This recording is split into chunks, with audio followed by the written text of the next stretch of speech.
दोस्तों, एक दिन एक व्यक्ति को पुलिस वाले एक हॉस्पिटल लेकर जाते हैं क्योंकि उस व्यक्ति के पैर में गोली लगी हुई थी और जिससे काफी खून बह रहा था, काफी गहरा घाव भी था।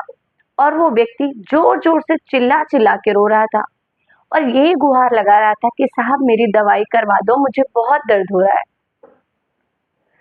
सब लोग उसे देख रहे थे मुड़ मुड़ कर। जब वो हॉस्पिटल पहुंचता है तो वहां पर जो और मरीज होते हैं, जिनके परिजन एडमिट होते हैं, वहाँ पे काफ़ी सारे लोग रहते हैं। सब पूछते हैं कि साहब ये ऐसा चिल्ला रहा है, इसको इमरजेंसी वार्ड में ले जाइए क्योंकि इसे शायद तकलीफ ज़्यादा है।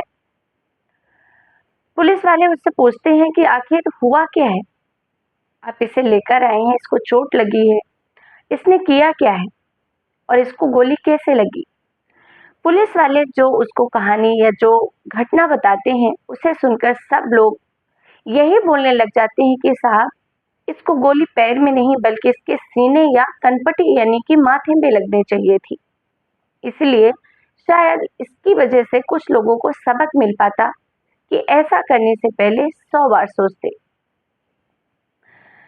दोस्तों नमस्कार, मैं ज्योति सिंह आपके अपने चैनल क्राइम शूट में आप सभी का हार्दिक स्वागत है और आपका सपोर्ट प्यार हमेशा बनाए रखें। साथ ही दोस्तों, आपसे जुड़े रहने की एक छोटी सी कोशिश, आप आपका नाम और आपके शहर का नाम कमेंट में जरूर मेंशन करें। इससे हमें बहुत खुशी होगी, हमें ये पता चलेगा कि आप हमारा वीडियो किस शहर से देख रहे हैं। दोस्तों, ये जो सच्ची घटना है ये है उत्तर प्रदेश की।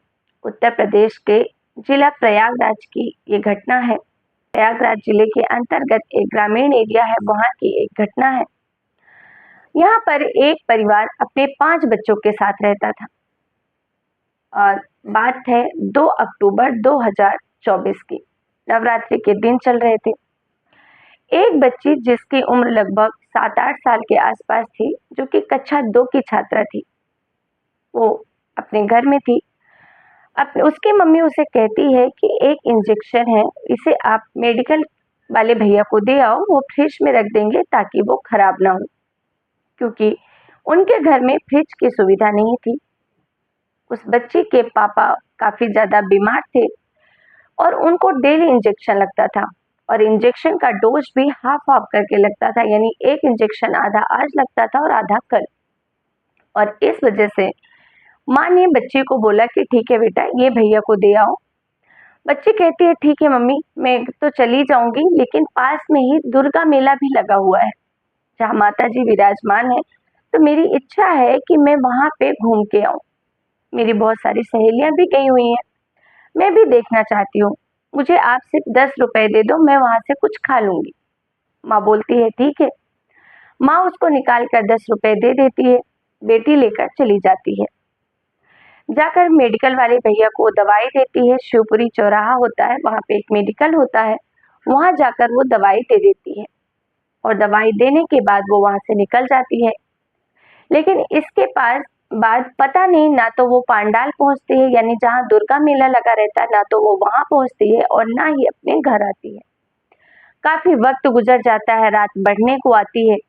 जब बच्ची घर नहीं आती तो माँ परेशान हो जाती है और परेशान होकर आसपास के घरों में पूछने लग जाती है कि मेरी बेटी आई है क्या, आपने देखा क्या? लेकिन किसी को कुछ भी नहीं पता चलता। वक्त बीतता जाता है और वक्त के साथ साथ जो माँ है उसकी घबराहट भी बढ़ती जाती है। माँ बाप सबका रो रो कर बुरा हाल हो जाता है। साथ ही जो छोटे भाई बहन भी थे, वो भी बहुत रोने लग जाते हैं। आस पड़ोस के लोग सभी उस महिला के साथ उस बच्चे को ढूंढने में लग जाते हैं कि चलो हम तुम्हारे साथ चलते हैं, जहां तक पॉसिबल हो सकता है, जहां तक माँ ढूंढ सकती है, हर जगह वो ढूंढने की कोशिश करती है, लेकिन बच्ची का कहीं कोई पता नहीं चलता। और इस तरीके से 2 अक्टूबर की रात गुजर जाती है। बात आती है 3 अक्टूबर की। 3 अक्टूबर के दिन 3 अक्टूबर के दिन भी सारा दिन ढूंढाड़ चलती रहती है, लेकिन कहीं भी कोई खबर नहीं मिलती। अब आता है 4 अक्टूबर। 4 अक्टूबर को करीब दोपहर के 2-3 बजे के आसपास, जहां उसका गांव था, गांव के थोड़ा ही पास में उस बच्चे की लाश एक खेत में पड़ी हुई कुछ लोगों को दिखती है। वो लोग लाश देखते हैं तो पहचान जाते हैं कि ये तो उसी बच्चे की लाश है। जाकर उसके माँ को बताते हैं कि तुम जिस बच्चे को ढूंढ रही हो उसकी तो लाश वहां पड़ी हुई है। अब सोचिए, जिस बच्ची को माँ हंसते खेलते भेजी थी और उसको ऐसी खबर मिले तो उस माँ के ऊपर क्या बीतेगी और उसका क्या हाल होगा, हम तो शायद अंदाजा भी नहीं लगा सकते। रोती बिलखती माँ लाश के पास पहुंचती है और देखकर शायद वो अपने आप को कैसे संभाली होगी वो वही जान सकती है। दरअसल बच्ची के तन पे एक भी कपड़े नहीं थे। निर्वस्त्र अवस्था में उस बच्ची की लाश पड़ी थी और साथ ही उस बच्ची के शरीर पर कई जगहों पर बहुत गंभीर चोटें थी। पुलिस को जानकारी दी जाती है। पुलिस मौके पर पहुंचती है। डॉग स्क्वाड की टीम भी रहती है। अब डॉग स्क्वाड सूखते हुए खेत से थोड़ी दूर जाता है, जहां पर उस बच्ची की चप्पल, थोड़ी ही दूर पर कपड़े और थोड़ी ही दूर पर डंडा जिसमें शायद खून के निशान भी लगे थे, सारी चीजें पड़ी रहती हैं। और उसके बाद डॉग स्क्वाड की मदद से डॉग जो भोगता हुआ होता है वो सरकारी स्कूल की तरफ जाता है। पुलिस भी उसके साथ साथ जाती है। वहां जाकर पता चलता है कि यहाँ पर काफी सारे सीसीटीवी कैमरे लगे हुए हैं। पुलिस को लगता है कि चलो सीसीटीवी कैमरे से चेक करेंगे तो कातिल जरूर दिख जाएगा। एक तरफ पुलिस कातिल को ढूंढने में लग जाती है कि आखिर उसने इस बच्ची के साथ किसने ऐसी घिनौनी हरकत की, क्योंकि लाश को देखकर ये अंदाजा लगाना बिल्कुल साफ था कि इस बच्ची के साथ रेप किया गया है और उसके बाद इसकी निर्मम हत्या कर दी गई है। पुलिस लाश को पोस्टमार्टम के लिए भेजती है। पोस्टमार्टम रिपोर्ट जब आती है तो और ही अमानवीय कृत्य सामने आता है। दरअसल पोस्टमार्टम में ये सामने आता है कि इस बच्ची को मारने से पहले ही इसके हाथ और पैरों को तोड़ दिया गया था। दोस्तों, उस बच्ची ने कितनी पीड़ा सही होगी और उसकी कितनी दर्दनाक मौत हुई होगी। पुलिस ढूंढने में लग जाती है। काफी दिनों तक पुलिस, यहाँ तक कि जो गांव का एरिया था, गांव में जितने भी सीसीटीवी कैमरे लगे थे, उसके आगे जो चौराहा था शिवपुरी, चौराहे में भी बहुत सारी जगह पर सीसीटीवी कैमरे लगे थे। पुलिस एक एक कैमरे को खंगालती है, लेकिन कहीं से कोई सबूत पुलिस के हाथ नहीं मिलता और इस तरीके से 10 से 12 दिन का लंबा वक्त गुजर जाता है। आसपास के एरिया में जो लोगों को, जिनको भी इस घटना की जानकारी मिल रही थी, उन सभी में आक्रोश बढ़ता ही जा रहा था। पुलिस पर लगातार दबाव बढ़ाया जाने लगा कि अगर पुलिस ने इस घटना का खुलासा जल्द से जल्द नहीं किया या कातिल को जल्द से जल्द नहीं पकड़ा गया तो हम सड़क पर उतर आएंगे और जो भी आगे अंजाम होगा इसके लिए हम नहीं बल्कि पुलिस जिम्मेदार होगी, क्योंकि लोगों को यही लग रहा था कि शायद पुलिस अपना काम सही तरीके से नहीं कर पा रही। तभी इतनी अमानवीय, जो बोलते हैं, इतना अमानवीय कृत्य करने के बावजूद भी वो बंदा आराम से घूम रहा है। तभी अचानक 14 अक्टूबर 2024 को एक व्यक्ति पुलिस के पास आता है, जो जिसमें एक वो डीवीआर लेकर आता है, कैमरे की, सीसीटीवी कैमरे के, और पुलिस को हैंड ओवर करता है और कहता है, साहब ये डीवीआर हमने चेक की है, हमें ऐसा लग रहा है कि जिस बच्चे की मृत्यु हुई है वो बच्ची एक आदमी के साथ साइकिल पे बैठ के जा रही है।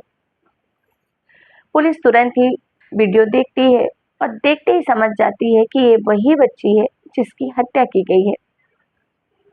आसपास के लोगों को, गांव के लोगों को दिखाया जाता है कि ये आदमी है कौन जिसके साथ बच्ची बैठ के जा रही है। सभी लोगों से पूछा जाता है तो पता चलता है कि जो बंदा साइकिल में उस बच्ची को ले जा रहा था उसका नाम होता है मुकेश कुमार, जो कि कहीं बाहर से आया था और यहाँ पे मजदूरी कर रहा था, छोटे मोटे काम करता था। पुलिस उसको ढूंढने में लग जाती है और जहाँ उसका निवास होता है वहां जब जाती है पुलिस तो वो आदमी पहले से ही फरार चल रहा था। पुलिस चारों तरफ ढूंढने में लग जाती है। ढूंढते हुए पुलिस को एक जगह सूचना मिलती है कि मुकेश कुमार नाम का व्यक्ति अभी इस जगह पर आने वाला है। पुलिस वहां तैनात रहती है। जैसे ही मुकेश वहां आता है पुलिस को देखता है, पुलिस उसे पकड़ने की कोशिश करती है, तो तुरंत ही वो पुलिस वालों पर फायरिंग कर देता है और भागने की कोशिश करता है। और इसी तरह जवाबी फायरिंग में पुलिस गोली चलाती है और वो गोली मुकेश के पैर में लग जाती है और उसी पैर की गोली की वजह से उसे हॉस्पिटल ले गया गया था। पुलिस हिरासत में लेती है मुकेश कुमार को। जब उसके साथ कड़ाई से पूछताछ की जाती है, पहले तो नकारता रहता है कि साहब मैंने तो बच्चे को साइकिल में बिठाया जरूर था, लेकिन उसको मैंने थोड़ी दूर ले जाके छोड़ दिया था। लेकिन जब पुलिस उसकी बातों पर यकीन नहीं करती और उसके साथ कड़ाई से पूछताछ की जाती है, तो वो जिस घटनाक्रम का खुलासा करता है, उसे सुनकर लोगों में आक्रोश और बढ़ जाता है कि कोई इंसान इतना घिनौना कैसे हो सकता है। एक मासूम 8 साल की बच्ची के साथ, वो भी मदद के नाम पर, उसने इतने घिनौने काम का अंजाम दिया। मुकेश कहता है कि वो बच्ची जब जा रही थी मेडिकल से दवाई रखने के बाद दुर्गा माता मंदिर की तरफ, मुझे रास्ते में मिली थी। मैंने उससे पूछा कहाँ जा रही हो, क्योंकि वो अकेली थी। वो कहती है कि मैं दुर्गा माता जी के यहाँ जा रही हूँ, वहाँ मेला लगा है, वो मैं देखूंगी, उसके बाद मैं अपने घर चली जाऊंगी। मुकेश कहता है मैं भी वहीं जा रहा हूँ, तो मेरी साइकिल में बैठ जाओ, मैं तुम्हें पहुंचा दूंगा, अकेले तुमको ज्यादा टाइम लगेगा पैदल चलते हुए। अब वो मासूम बच्ची ये बिल्कुल भी अंदाजा नहीं लगा पाई थी कि इसके मन में क्या चल रहा है। मुकेश पूरी तरीके से नशे में धुत था। वो बच्ची उसकी साइकिल में बैठ जाती है और उसके बाद वो दरिंदा उस बच्ची को अज्ञात जगह पर ले जाता है, जहां पर कोई भी नहीं रहता, सुनसान इलाका रहता है, और वहां जाकर उस बच्ची के साथ रेप करने की कोशिश करता है, उसके कपड़े उतारने की कोशिश करता है। और बच्ची जैसे ही उसकी ये हरकत देखती है, बहुत जोर जोर से रोने चिल्लाने लगती है, बचाव करने लगती है, लेकिन शायद आसपास उसकी आवाज सुनने वाला कोई मौजूद नहीं था। और जब मुकेश को ऐसा लगता है कि ये बच्ची तो चिल्लाएगी, रोएगी, तो शायद किसी को उस आवाज सुनाई ना दे और कोई आ ना जाए, और जिससे वो जो उसके मंसूबे थे, जो उसके दिमाग में वहशीपन भरा था, वो शायद नहीं कर पाए। और इस वजह से उस बच्ची को वो मारना पीटना शुरू कर देता है। उसको इतनी बुरी तरीके से मारता है, इतनी बुरी तरीके से मारता है, यहाँ तक कि उसके हाथ पैर तक तोड़ देता है। उसके बाद उसे तब तक मारता है जब तक कि वो बच्ची बेहोश नहीं हो जाती। और जब वो बच्ची बेहोश हो जाती है, तब वो इत्मीनान से उसके साथ अपने घटिया करतूतें करता है, उसका रेप करता है, कई बार करता है, जब तक कि उसकी हवस पूरी नहीं हो जाती। जब उसकी हवस पूरी हो जाती है, तब उसको याद आता है कि अगर इस बच्ची को मैंने जिंदा छोड़ दिया, तो ये बच्ची पुलिस को सब सच सच बता देगी, क्योंकि इस बच्ची ने मुझे देखा है और मुझे पहचान चुकी है। और इसी डर की वजह से वो उसकी निर्मम हत्या करके फेंक देता है। दोस्तों, हमारे समाज में बच्चियां, बड़े बूढ़े कोई भी सेफ नहीं है, और वो भी सिर्फ और सिर्फ हमारे ही समाज के लोगों की वजह से।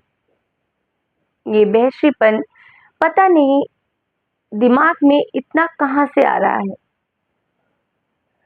आप सभी से एक ही रिक्वेस्ट है कि आपके घर में जो भी छोटे बच्चे हैं, बड़े बच्चे हैं, उन्हें प्लीज आप घर के बाहर अकेला बिल्कुल मत भेजिए, किसी भी कारण से, यहाँ तक कि पड़ोस तक में भी नहीं, क्योंकि आज के समय में किसी पे भी भरोसा करना बिल्कुल भी सही नहीं है।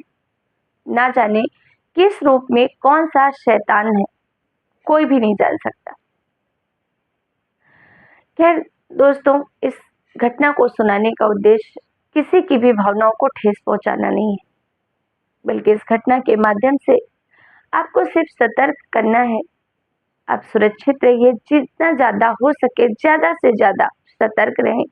अपने बच्चों को घर से बाहर अकेला बिल्कुल ना छोड़ें, किसी भी कंडीशन में ना छोड़ें। मुकेश को क्या सजा मिलेगी ये तो कानून तय करेगी, लेकिन हमारी नजर में तो ऐसे दरिंदे को सिर्फ एक ही सजा है, वो है फांसी। ऐसे इंसान को समाज में जीने का कोई हक नहीं है। फिर मिलेंगे एक नई सच्ची क्राइम घटना के साथ। तब तक के लिए आप सभी का बहुत बहुत धन्यवाद।